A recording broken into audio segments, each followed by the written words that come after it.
کاری کرموں کے لیے بنائے جاتے ہیں، انہی سب کارگزاریوں کے لیے بنائے جاتے ہیں، سمجھ رہے ہیں؟ یہ باتیں وہ تلخ حقیقت ہیں۔ تو مزاروں پر جس طرح مندروں پر چرچوں میں ان کا دھرم ہے، وہ کر رہے ہیں ان کی مرضی، لیکن کیا یہ اسلام میں بھی ہے کہ مزاروں کے نام لڑکیوں کو ہیبا کیا جائے؟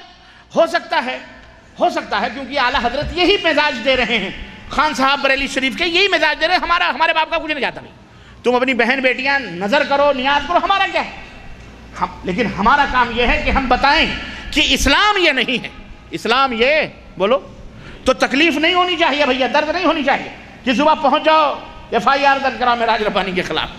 مجھے اب آج کل FIR سے بڑا ڈر لگنے لگا ہے، ذرا سی آپ کو میں نہیں جانتا نہ آپ مجھے جانتے، میں نے جا کے پولیس چوکی میں کہہ دیا جی جب فلانے صاحب ہمیں دھمکیاں دے رہے ہیں، ہمیں یہاں ہمارے دروازے سے گھور جاتے ہیں تو گھور کے جاتے ہیں، 2-4 مہینے تو آپ ضرور کھٹو گے، 2-4 مہینے تو آپ ہمارے ملکوں میں ضرور گئے کام سے، خواہ حیرانی ہوگی، پولیس پکڑے گی، دوڑائے گی، یہ کرو وہ پیسے ادھر سے بھی کھائے گی ادھر سے بھی۔ یہ بڑا عجیب و غریب نظام ہے ہمارے ملک کا، قانون ہے۔ ہم نے کہا چلو کوئی بات نہیں، جھیلیں گے، کب تک؟ ہاں تو میرے عزیزو عرض کر رہے ہیں، تو کہنا برا نہیں لگنا چاہیے، یہ کتاب کے اندر لکھا ہوا ہے، ملفوظات اعلیٰ حضرت اٹھا کے دیکھ لو، خود سمجھ لو اور سوچو کہ یار اتنی گھٹیا باتیں ہیں، اعوذ باللہ، وہ مزار والے کو کیسے معلوم کہ وہ لڑکی کنیز اور یہ اور وہ، اور اندر ہی سے وہ زناکاری کی اجازت دے رہا، استغفر اللہ، وہ اللہ ہے بھئی، یہ تو اللہ جو چاہے، اللہ چاہے، یہ تو اللہ کا دین ہے نا، یہ کی خانقاہی دین ہے، یہ خانقاہی دین ہے کہ جس کو چاہیں حلال کریں اور جس کو چاہیں بولو، لیکن اللہ کا دین، یہ اللہ کا دین اسلام ہے، اللہ چاہے تو حیض کی حالت میں رہنے والی ماں بہن بیٹیوں کی نماز کو معاف کر دے اور روزے کو ان کے اوپر قضا کرے، قضا کرنا ہے، روزہ بھی مت رکھو لیکن اس کی قضا اللہ جو چاہے کر سکتا ہے۔ اللہ چاہے 4 رکعت کو 2 رکعت کو 4 رکعت بنا دے، اللہ چاہے تو ہمیں منی میں 2 رکعت پڑھنے کا حکم دے، مزدلفہ میں 2 رکعت پڑھنے کا حکم دے، اللہ چاہے تو ہمیں کہے کہ جاؤ مزدلفہ عرفات میں تمہیں مغرب نہیں پڑھنی ہے، مغرب اور عشاء کہاں پڑھنی ہے؟ اللہ کا حکم ہے، یہ اللہ کا حق ہے، یہ بندوں کا بھی حق ہے جو چاہیں دین میں دے، یہ صرف اللہ کا۔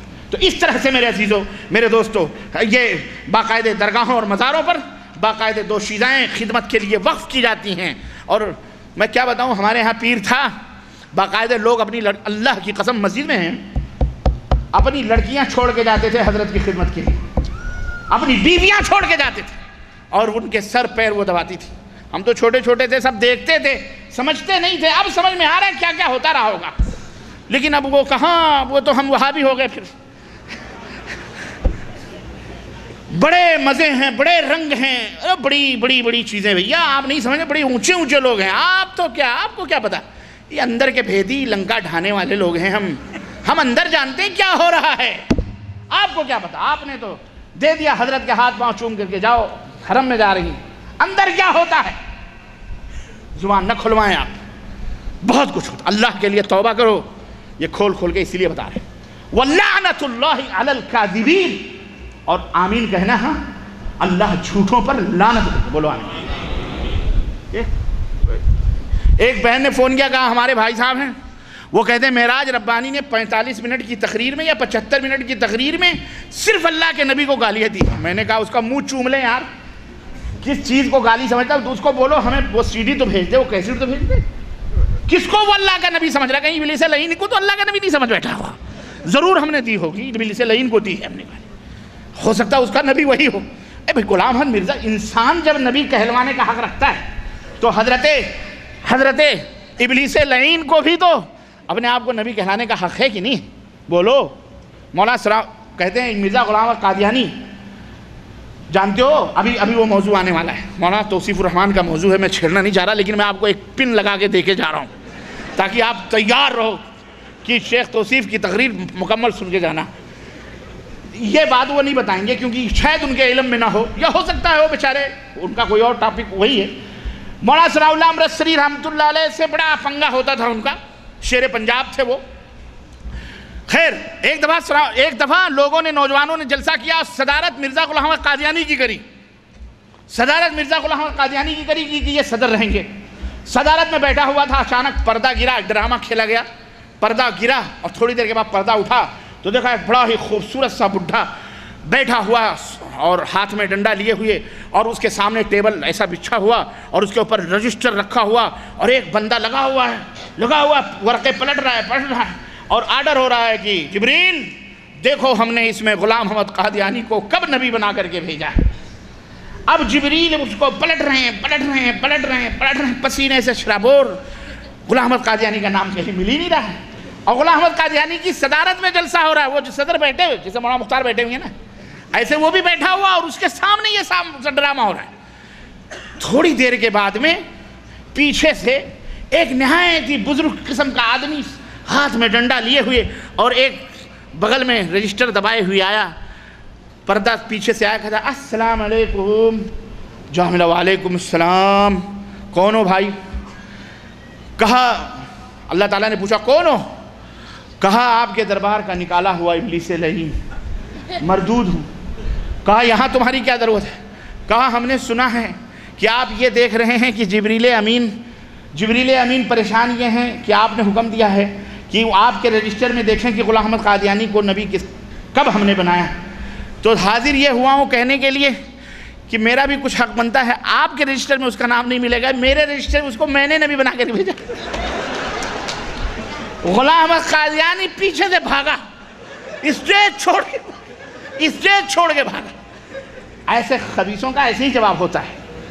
تو جب غلام احمد قادیانی کو لوگ نبی مان کر، مسیح موعود مان کر اس کو آج رسول 24 گھنٹے چینل کے اوپر، اور ہم کو تم کو غیرت آنی چاہیے، واللہ بتلا رہا ہوں ہم اہل سنت والجماعت ہیں، ہمیں شرم آنی چاہیے۔ جا کے دیکھو 24 گھنٹے چینل پر گانا نہیں، بجانا نہیں، ٹپکلی نہیں، ڈینس نہیں، سعودیوں والے لباس پہن کر 24 گھنٹے عربی کے اندر، بنگلہ کے اندر، اردو کے اندر، فارسی کے اندر 24 گھنٹے صرف قرآن اور سیرت اور تفسیر اور اسی کا تذکرہ ہو رہا ہے، غلام احمد قادیانی کا تذکرہ۔ 24 گھنٹے جب بھی چینل کھول رہے ہیں، کیا سمجھ رہے ہیں آپ کیا کام کر رہے ہیں؟ یورپ میں بیٹھ کر ہم اور آپ کیا کر رہے ہیں؟ 10 روپے کا چندہ کریں اگر کہ چلو کیمرہ لینا ہے تو کسی کی جیب سے 10 ریال بھی نہیں نکلیں گے۔ پھر دیکھو یہ ہوتا ہے، یہ ہوتی ہے فکر، وہ فکر کرتے ہیں۔ اس لیے میرے عزیزوں، میرے دوستوں اور بھائیوں، تو ابلیس لعین جو ہے وہ اپنے بندے کھڑا کرتا ہے، بناتا ہے اس طرح سے، اور لوگ کرتے ہیں اس طرح سے۔ بہرحال تو یہ بعض خانقاہوں کے اندر میں عرض یہ کر رہا تھا کہ باقاعدہ خواتین کو سپلائی کیا جاتا ہے، تو سپلائی کرنے کے بعد وہاں پہ، اور ایک جگہ میں آپ کو بتاؤں رپورٹ ہے یہ، اور یہ رپورٹ بھی معذرت کے ساتھ پاکستان ہی کی رپورٹ ہے نا، باقاعدہ نوراتہ منایا جاتا ہے۔ نوراتہ جانتے ہیں کس کو کہتے ہیں؟ ہاں، جن عورتوں کے بچے نہیں ہوتے، اولاد نہیں ہوتی، ان کو باقاعدہ ایسی خانقاہوں میں ان اولاد سے محروم خواتین کو بھیجا جاتا ہے، وہ رات وہاں بسر کرتی ہیں، مجاوروں کی خدمت کرتی ہیں، اور پھر اپنی گود ہری ہری کر کے لاتی ہیں، کیونکہ بابا انہیں اولاد سے نوازتے ہیں۔ بابا نوازتے ہیں یا کون نوازتا ہے یہ آپ بہتر جانتے ہیں۔ جو خود بے اولاد مر گیا وہ قبر سے اولاد عطا کرے گا۔ خیر، اور وہاں بیٹھ کر کے خانقاہوں میں باقاعدہ گانجا، ہیروئن جیسی منشیات کاروباری مراکز بنتی ہیں، اور خانقاہوں میں فحاشی، بدکاری اور ہوس پرستی، یہ تمام قسم کی چیزیں عام ہیں، اور بعض خانقاہیں تو باقاعدہ مجرموں اور قاتلوں کی پناہ گاہ بھی بنی ہوئی ہیں، اور وہاں یہ تمام سب چیز ہوتی ہے، اور گدی نشیر و مجاور کے حجروں میں یہ تمام سب چیزیں جنم لیتی ہیں اور وہاں پیدا ہوتی ہیں اور وہاں رہتی ہیں۔ بہرحال میرے عزیزوں، میرے دوستوں اور بھائیوں، سالانہ عرس ہوتے ہیں، عورت و مرد کا اختلاط ہوتا ہے، اور زناکاریاں، بدکاریاں عام ہوتی ہیں، قوالیاں ہوتی ہیں، ڈھول اور ڈھمکے ہوتے ہیں کہ نہیں ہوتے بولو؟ ہاں، اور باقاعدہ جناب علی ملنگ اور ملنگیاں دھمالے ڈالتی ہیں، اب بال نچا کر کے دیکھا آپ نے کبھی؟ اپنے سب جانتے ہو، ہم سے زیادہ آپ کو پتا ہے، لیکن یہاں بالکل بگلا بھگت بنے بیٹھے ہوئے ہو، یہ سب راز فاش ہو رہے ہیں نا، سب پول کھل رہے ہیں یار، یہ سب تو ہوتا ہے، یہ سب آپ اسلام سمجھ رہے ہو؟ یہ اسلام نہیں، یہ کفر سے بھی بدتر کفر ہے، واللہ بتلا رہا ہوں، یہ کفر سے بھی بدتر کفر ہے۔ اللہ سے توبہ کرو، اللہ سے ڈرو، اور اسلام کی جو تعلیمات ہیں ان کے اوپر عمل کرو۔ میرے عزیزوں، زیادہ میں ٹائم نہیں لوں گا، جب تم اسلام کے اوپر عمل کرو گے تو تم جنت میں جاؤ گے، اور جو اسلام حضرت محمد رسول اللہ کا ہے اس کے اوپر عمل کرو گے تو اللہ کے یہاں پسندیدہ بندے بنو گے۔ لیکن وہ جو خانقاہی دھرم ہے، خانقاہی دین ہے، جس کے اندر حلول ہے، اب بہت تفصیلات ہیں ان کے لیے، اور ان تفصیلات کو سمجھنے کے لیے صوفی ازم اور اسلام، صوفی اور برہمن، صوفی اور شیطان، یہ تمام سب سیڈیاں موجود ہیں صوفیوں کا دین۔ آپ اس کو پڑھو، اس کو دیکھو، سنو، الحمدللہ اس کے اندر پوری تفصیلات موجود ہیں۔ اللہ عز و جل، میں آخری چیز کہہ کر کے میں اپنی بات ختم کرنا چاہوں گا، اور آپ حضرات سے گزارش کرتے ہوئے اور آپ حضرات کو کچھ دعوت دیتے ہوئے کہ میرے عزیزوں، میرے دوستوں، ایسے ماحول میں جب کہ ہم اور آپ سانس لے رہے ہیں، ہم کو کیا کرنا ہے؟ آئیے، ہم پہلے وعدہ کر چکے ہیں کہ تمام شر و فساد کی اصل اور بنیاد کیا ہے؟ اللہ رب العزت کے ساتھ شرک کرنا ہے، شرک باللہ ہے، اور یہ تیزی کے ساتھ ہمارے معاشرے میں سرایت کر رہا ہے، اور اس تیزی سے پوری قوم ہلاکت و بربادی کے دہانے پہ کھڑی ہوئی ہے، بلکہ ہلاکت و برباد ہوتی جا رہی۔ ایسی صورت میں حال کا تقاضا یہ ہے کہ عقیدہ توحید کا شعور اور علم حاصل کیا جائے، اور اس کا علم حاصل کرنے والے لوگ انفرادی اور اجتماعی طور پر ہر سطح پر شرک کے خلاف جہاد کا مرکز قائم کریں۔ جہاد کا مرکز وہ تلوار والا، بم والا جہاد نہیں۔ ہاں، میں اس لیے وضاحت کرتا ہوں کہ ہمارے ملکوں میں لفظ جہاد بھی بول دو نا، دیکھو جہاد کی تعلیم دے رہا ہے۔ پرشاسن آرام سے سمجھ لائے، ہمارے غیر مسلم لوگ بھی سمجھ جائیں، شیعہ ہے، سنی ہے، آرام سے سمجھ میں آ جائے۔ اب دیکھو لکھنؤ کے officers, police department, I want to cooperate to you because I am interested in the establishment of the peace of the town. اس لیے میں سہیوگ کرتا ہوں، آپ بھی سہیوگ کیجئے۔ جس کو ہندو نہیں، ہندو کہتا ہے یار ان کو پتہ ہے جہاد کیا ہے، یہ مسلمان ہیں جن کو تکلیف ہوتی ہے، جن کو یہ قبوری شریعت، خانقاہی شریعت کے لوگ جا کے کہتے ہیں مائی باپ دیکھو یہ جہاد کی بات کر رہا ہے، جہاد یہ ٹیررسٹ۔ ہم نے کہا اس کا منہ نہ نوچ لوں، مردود کا ٹیررسٹ کر رہی ہے یہ، مردود تجھ سے بڑا ٹیررسٹ کون ہو سکتا ہے؟ بھائی ہر آدمی کو اپنے ملک کی دفاع کرنے کا حق ہے نہیں؟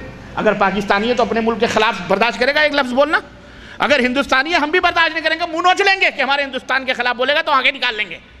سعودی ہے تو سعودی اپنے ملک کے خلاف، حقیقی کو اپنے ملک سے محبت، اور یہ کہہ رہا ہے ٹیررسٹ، اس کو یہ خود ٹیررسٹ، اللہ کی توحید کی چادر کو تار تار کرنے والا ٹیررسٹ، یہ قبوری بدعتی مجرم، یہ ٹیررسٹ ہے، یہ دہشت گرد ہے، اور الٹا چور کوتوال کو ڈانٹے۔ اللہ تعالیٰ اسے ہدایت عطا فرمائے، بولو آمین۔ تو اس طرح سے عقیدہ توحید کا علم رکھنے والوں کو چاہیے کہ اس شرک کے خلاف عالم جہاد بلند کریں، انفرادی اور اجتماعی طور پر لوگوں کو سمجھائیں، ان کے گھروں کے اوپر دعوت دیں، اپنے عزیز اور اقارب کو دعوت دیں، کیونکہ اللہ تعالیٰ نے قرآن کریم میں فرمایا یا ایھا الذین آمنوا قوا انفسکم واہلیکم نارا، اے لوگو جو ایمان لائے ہو اپنے آپ کو اور اپنے اہل و عیال کو جہنم کی آگ سے بچاؤ۔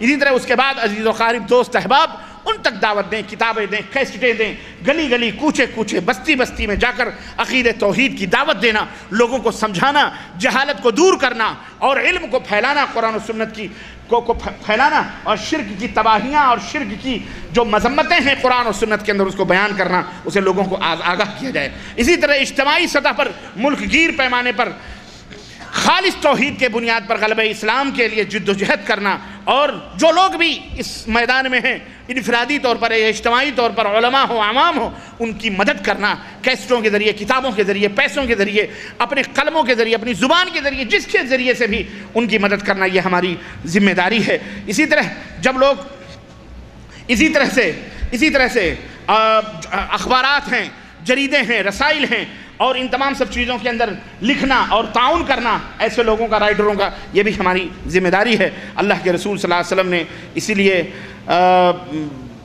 فرمایا تھا کہ جب لوگ کوئی خلاف شرع کام ہوتے ہوئے دیکھیں اور اس سے لوگوں کو نہ روکیں تو قریب ہے کہ اللہ تعالیٰ ان سب پر عذاب نازل فرما دے، ان سب پر عذاب نازل فرما دے۔